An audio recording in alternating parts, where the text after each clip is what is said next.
তো চলো বন্ধুরা, আজ আবারও চলে আসলাম মা অন্নপূর্ণা রান্নাঘরে রান্না বান্না নিয়ে। তো কি রান্না হবে তোমাদেরকে দেখাচ্ছি, চলো। তো হবে শাক ভাজা, কলমি শাক ভাজা হবে। কেটে রেখেছি কাঁচা লঙ্কা, পেঁয়াজ আর রসুন কুচি রেখেছি। ওই যে ভেন্ডি চচ্চড়ি, এখানে সর্ষে পোস্ত বেটে রেখেছি ভেন্ডি চচ্চড়ির জন্য। আর হবে সয়াবিন, সয়াবিনের জন্য এখানে আলু পেঁয়াজ টমেটো কেটে রেখেছি, আদা রসুন বাটা। তো চলো রান্নাটা দেখা।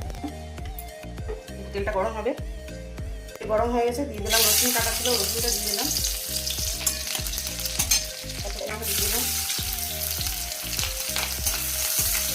দিয়ে দিলাম কাঁচা লঙ্কাটা। তো লাল হয়ে গেছে রসুনটা। তো চলো, শাকটা আমাদের এই পজিশনে হয়ে গেছে। তো দিয়ে দিলাম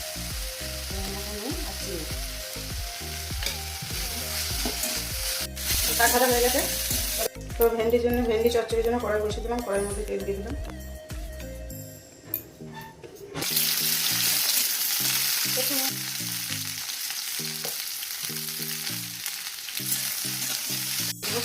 বাটাটা চিনি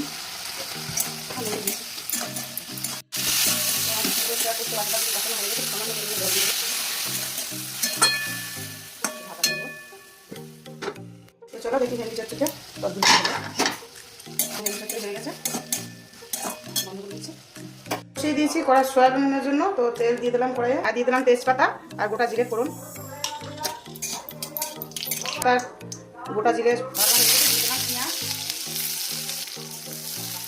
দিলাম আলু,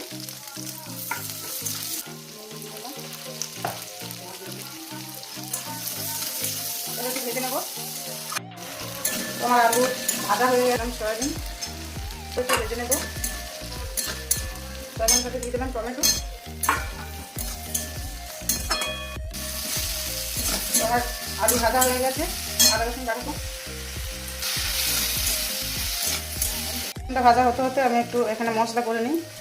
হলুদ গুঁড়ো, জিরে গুঁড়ো, ধনে গুঁড়ো, লঙ্কা গুঁড়ো। আদা রসুনটা একটু ভাজা ভাজা হয়ে গেছে, দিলাম যে মশলাটা করে রেখেছি, মশলাটা এটা একটু কষিয়ে নেবো। তোমাদের মশলা কষানো হয়ে গেছে, দিয়ে দিলাম জল, দিয়ে দেবো ঢাকা। তো চলো, আমার সয়াবিন হয়ে গেছে। গরম মশলা হয়ে গেছে, দিয়ে দিলাম প্রতিদিন ভাত, তারপর আছে স্যালাড, তারপর শাক ভাজা, তারপর আছে ভেন্ডির ঝাল আর সয়াবিন। তো চলো, কাল আবার দেখা হবে।